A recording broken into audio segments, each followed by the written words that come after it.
എന്നെ നന്നായി അറിയുന്നോനേ, എന്നെ നന്നായി അറിയുന്നോനേ, കുറവുകൾ മാറ്റും എന്നുടമസ്ഥനേ,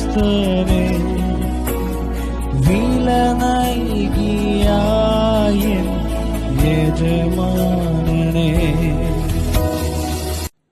ദൈവവചന ചിന്തകൾ കേൾക്കുന്ന എല്ലാ മാന്യ ശ്രോതാക്കൾക്കും ക്രിസ്തീയ വന്ദനം.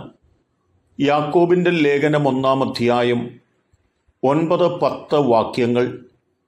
എന്നാൽ എളിയ സഹോദരൻ തൻ്റെ ഉയർച്ചയിലും ധനവാനോ പുല്ലിൻ്റെ പൂ പോലെ ഒഴിഞ്ഞു പോകുന്നവനാകയാൽ തൻ്റെ എളിമയിലും പ്രശംസിക്കട്ടെ എന്നുള്ള വാക്യമാണ്.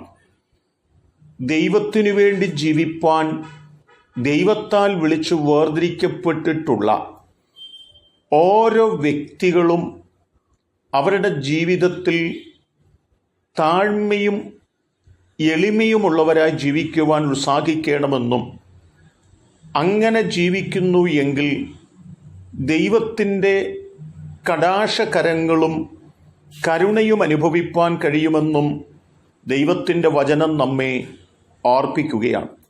ധിക്കാരത്തിൻ്റെയും അഹങ്കാരത്തിൻ്റെയും ഒക്കെ മണ്ഡലത്തിലൂടെ ജീവിച്ചു പോയ അനവധി വ്യക്തികളെക്കുറിച്ച് തിരുവചനത്തിനകത്ത് ഓർമ്മപ്പെടുത്തുന്നുണ്ട്.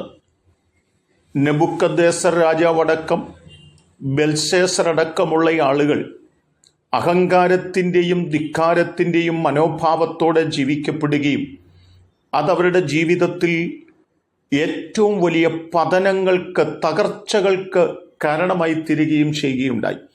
തന്നെത്താൻ ഉയർത്തുന്നവരെല്ലാം ദൈവത്താൽ താഴ്ത്തപ്പെടും എന്നുള്ള ദൈവവചനത്തിൻ്റെ ആഴങ്ങളാണ് അവരുടെ ജീവിതവുമായി ബന്ധപ്പെട്ട് കാണുവാനായിട്ട് കഴിയുന്നത്. എന്നാൽ യഥാർത്ഥമായി ദൈവത്തിനു വേണ്ടി ജീവിപ്പാൻ ദൈവത്താൽ വിളിച്ചു വേർതിരിച്ചിരിക്കുന്നു എന്ന് ബോധ്യപ്പെട്ടിട്ടുള്ള ഓരോ വീണ്ടെടുക്കപ്പെട്ട ദൈവമക്കളും ഓരോ നിമിഷങ്ങളും തന്നെത്താൻ താഴ്ത്തുന്നവരും അത് ദൈവത്താലുള്ള ഉയർച്ചകൾക്കും നന്മകൾക്കും കാരണമായി തീരുന്നവരുമായി തീർന്നിട്ടുണ്ട് എന്ന് തിരുവചനത്തിലൂടെ കാണുവാൻ സാധിക്കുന്നുണ്ട്. 34-ാം സങ്കീർത്തനത്തിൻ്റെ 6-ാം വാക്യം വായിക്കുന്നത്, ഈ എളിയവൻ നിലവിളിച്ചു, യഹോവ കേട്ടു, അവൻ്റെ സകല കഷ്ടങ്ങളിൽ നിന്നും അവനെ രക്ഷിച്ചു എന്നുള്ളതായ വാക്കുകളാണ്.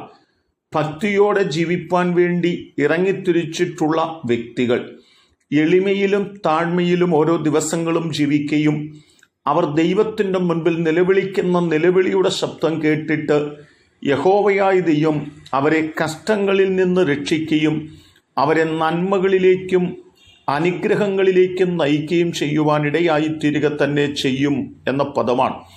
ശുദ്ധ വേദപുസ്തകത്തിനകത്ത് ഭയഭക്തിയോടെ എളിമയോടെ ജീവിച്ചതായ അനവധി വ്യക്തികളെ കാണുവാൻ സാധിക്കുന്നുണ്ട്. ദാവീദിനെ നമുക്ക് കാണുവാൻ സാധിക്കുന്നു, യോസേപ്പിനെ നമുക്ക് കാണുവാനായിട്ട് സാധിക്കുന്നു, ഇബ്താഹിനെ നമുക്ക് കാണുവാൻ സാധിക്കുന്നു. ഇവരൊക്കെ ദൈവത്തിൻ്റെ സന്നിധിയിൽ ആവോളം തങ്ങളെ തന്നെ സമർപ്പിച്ചുകൊണ്ട് എളിമയുള്ളവരായി ജീവിക്കുവാൻ, ക്ഷമിക്കുന്നവരായി ജീവിക്കുവാൻ ഇടയായി തീർന്നു.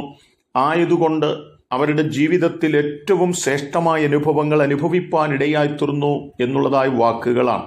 എന്നെ കേൾക്കുന്ന പ്രിയപ്പെട്ടവരെ, നാം സ്വയം ഉയരുന്നവരും പുകഴുന്നവരുമായി തീരാതെ നാം സ്വയം ദൈവത്തിൻ്റെ സന്നിധിയിൽ താഴുന്നവരും താഴ്മയോടും വിനയത്തോടും കൂടെ എളിമയോടുകൂടെ ജീവിച്ചിട്ട് ദൈവത്താൽ ഉയർത്തപ്പെടുന്ന, ദൈവത്താൽ മാനിക്കപ്പെടുന്ന, ദിവ്യമായ ദൈവിക സമാധാനം അനുഭവിക്കുന്ന ഒരു ജീവിത പശ്ചാത്തലത്തിൻ്റെ പങ്കാളികളായി തീരേണ്ടതിന് നമുക്കോരോ ദിവസങ്ങളും നമ്മെ തന്നെ പൂർണ്ണമായി ദൈവസന്നിധിയിൽ വിനയപ്പെടുത്തിക്കൊണ്ട് താഴ്മയോടും വിനയത്തോടും കൂടെ ദൈവസന്നിധിയിൽ പ്രാർത്ഥനയിൽ മുന്നേറുന്നവരായി തീരുവാൻ നമുക്ക് ആഗ്രഹിക്കുകയും ഉത്സാഹിക്കുകയും പ്രാർത്ഥിക്കുകയും ചെയ്യാം. അതിനെ കേൾക്കുന്ന നിങ്ങൾക്കെല്ലാവർക്കും ദൈവം കൃപ നൽകട്ടെ. കരുണയുള്ള ദൈവമേ, സ്വർഗസ്ഥ കർത്താവേ, ഞങ്ങൾ സ്വയം പുകഴ്ച പ്രാപിച്ചിട്ട് തകർന്നു പോകുന്നവരായിട്ടല്ല, ഞങ്ങൾ സ്വയം താഴ്മ ധരിച്ച് ദൈവത്താൽ ഉയർത്തപ്പെടുന്നവരായി തീരുവാൻ സഹായിക്കണം. ദൈവം അങ്ങനെ ചെയ്യുന്നത് കൊണ്ട് സ്തോത്രം. യേശു കർത്താവിൻ നാമത്തിൽ തന്നെ ആമേൻ.